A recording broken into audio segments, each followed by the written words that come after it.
What's happening, Wargamers? Welcome to another episode of the Dossier, the Marvel Crisis Protocol show, where we talk about all the new and fancy characters going on with Marvel Crisis Protocol, what their models look like, their cards, and just kind of give you a general idea of what to maybe expect from the characters.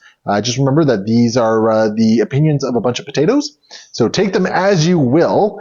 These are not the definitive right and wrong answers here, and obviously we come from this from a slightly less competitive notion.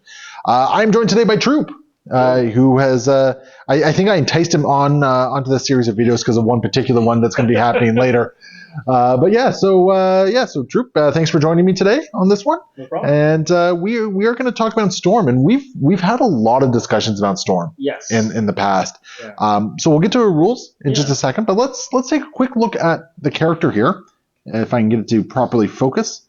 This is really showing just how poorly painted this Storm is. Geez. And right off the hop, I have some thoughts on this model. Like, is there something that stands out immediately for you? I've seen the lightning painted in a variety of different ways, and I feel like oftentimes whatever the lightning is all about, the rest of the model ends up being all about that. I found I've seen the 90s X-Men style where it's like white with yellow lightning. Oh yeah, I've seen that. It's good. It's really cool, but every time I see the lightning kind of decides what the rest of the model's about. And I do like the scheme you chose for it, but again, when I look at that model, it's a black costume with blue lightning. Yeah, no, I think she's getting very close to getting the repaint process for me. That's fair. As far as the model itself goes, I like the general idea behind the model, but as you can see here, springy. I remember when Storm first came out, this was like the number one model. So many people were thinking it was like this is going to be the one to break. I can honestly say I may have bumped Storm so many times and been worried. Well, I think I did it. She's done now. Yeah, no, a lot of people like to reinforce like right back here as well. But generally speaking, I think it's very evocative of Storm as a character. She's got like that sort of being raised up into the air look going on with it. I do like the lightning as a non-tactical rock. Yeah, which is kind of cool. That's true. So overall, I like the model, and frankly, I mean, I kind of wish I did a better paint job for this. And Sure. I think she's going to be getting a better paint job for me on this one. Well, and I can honestly say, like, when I thought of Storm as a model and tactical rocks, I thought she was going to have tactical clouds, and I'm kind of happy they went with the lightning on this one. I'd like to see tactical clouds. I think that'd be kind of interesting. But yeah, so that's the Storm model. So the card. Let's take a quick look at this card here. So I'll take the first stat line here. So she's 4/3/4 with 5 stamina, 3 threat, size 2, medium movement. Yep.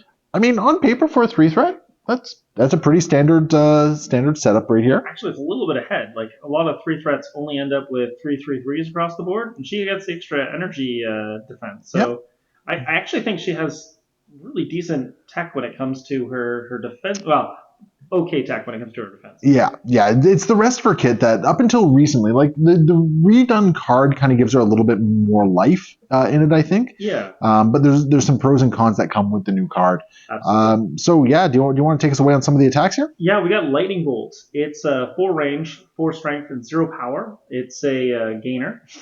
No, it's not. It's a builder, and I hate it. Ah, right. 4 dice builder.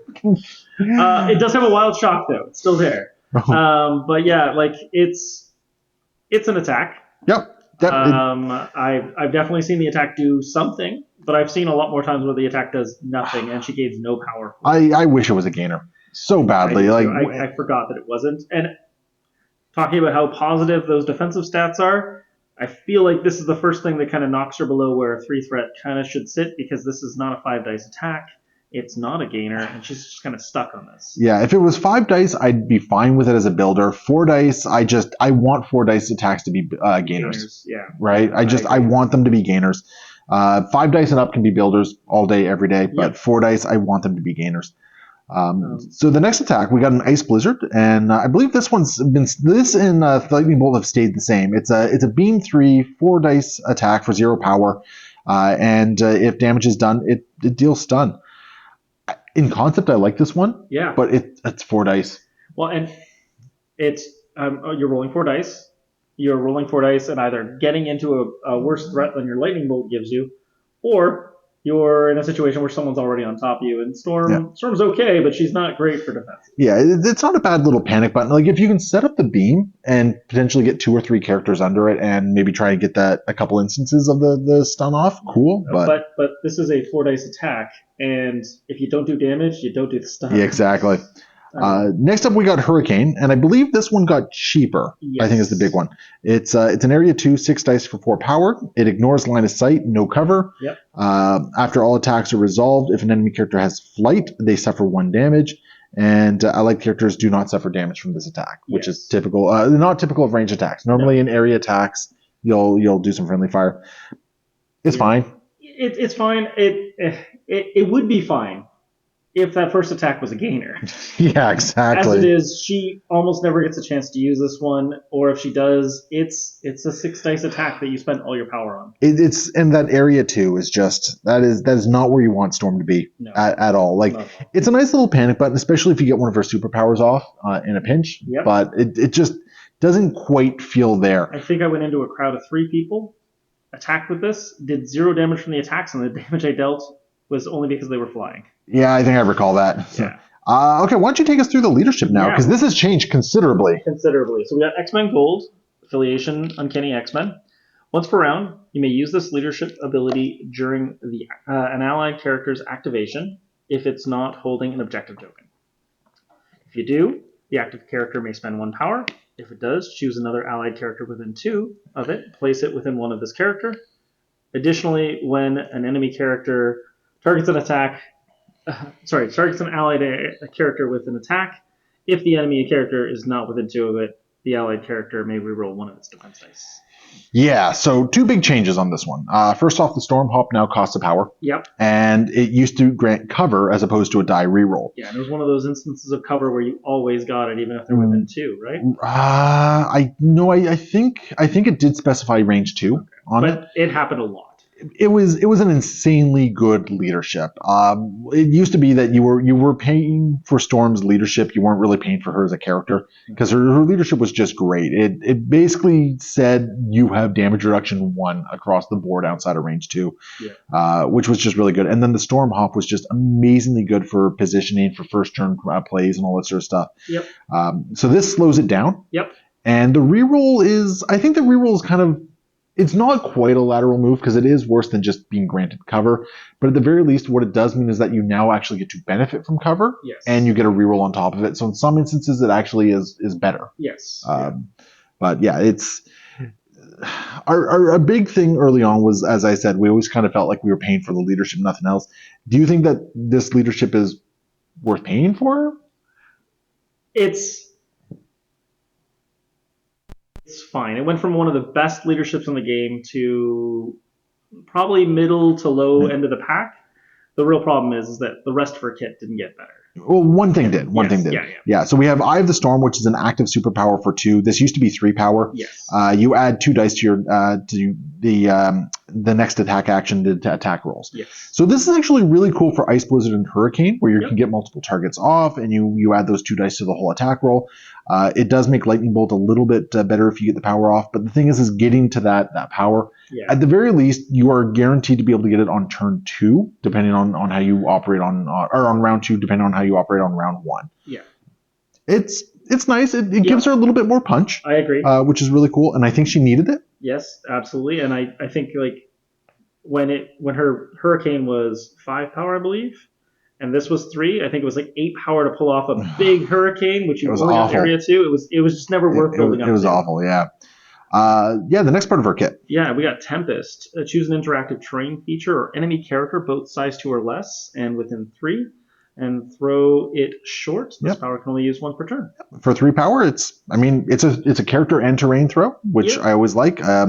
It's within range 3, which is really nice to draw someone out there. So, and means like, oh, you got a little bit into me, I'll throw you away into something else. Yep, exactly. Then she's got Goddess of Storms, which is basically stealth. Yep. And then she's immune to shock and she has flight. Those are solid abilities. Yeah, so that is her card right there. Now she's obviously a leader of the X-Men. And as you're going to see, like in another video, like there's some other things. There's some other things going on here. I think she's still a fine X-Men leader. I think her leadership is still solid. Yep. It's not just auto busted take these days. I think that a lot of the changes to Eye of the Storm and to Hurricane, while they are meaningful, I think if her base attack had been a gainer, it would have been fine. Mm-hmm. Yeah. Because they would get within range often enough and frequent enough that it mattered. Where it is right now, like I don't even feel confident about getting the shock off most of the time. No, it's what is it, a 45% chance I think or something like that on Something like 4 that. dice. Yeah. I'm only familiar with that because of Bucky's changes at this point. It's just it feels like her kit is almost there Yes. in so many regards, and I still kind of feel like if you're bringing her for the leadership as opposed to Yep. for what she adds to the team, and that's a little upsetting. Yeah. And I do think that the leadership is still good for moving people around. You can't do as many first turn plays, but you can do some of the other things. And it is a little bit defensive. It kind of matches up with Storm and how I feel like she would run the team. Yeah. But yeah, I think she's still a change or two away from being change or two from being a really top tier character. Yeah. And she was only top tier because of another reason. Yeah. Now, I do think she's really interesting in Wakanda, which is her another affiliated place for her, especially under M'Baku Wakanda. Yes. Like, it's only a 45% chance that you're getting that wild on M'Baku's leadership, but that turns her 4 dice attack into a much more consistent power gainer as a result, which is really kind of nice. It's necessary for her to get any of her other kit online. And I think the only other place that I really kind of like her is probably A-Force. Yeah. Just because you can power her up a little bit more, but I just feel like there's other targets that you want to power up before you power up Storm. Yeah. I think it's a little disappointing because you get this character who's a very powerful character in the comics that just it doesn't translate as well to the game as I personally would like it.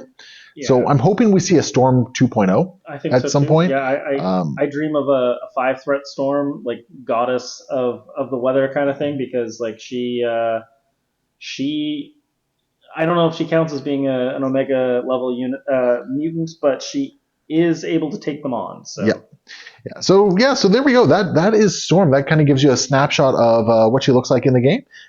Definitely get involved in the conversation below. Let us know what you like, dislike about Storm, and what you think. What would you have changed to make Storm a little bit more impactful in the game? And of course, if you're looking to support the channel, patreon.com/AegisBrand Studios. We'll see you next time. Happy wargaming.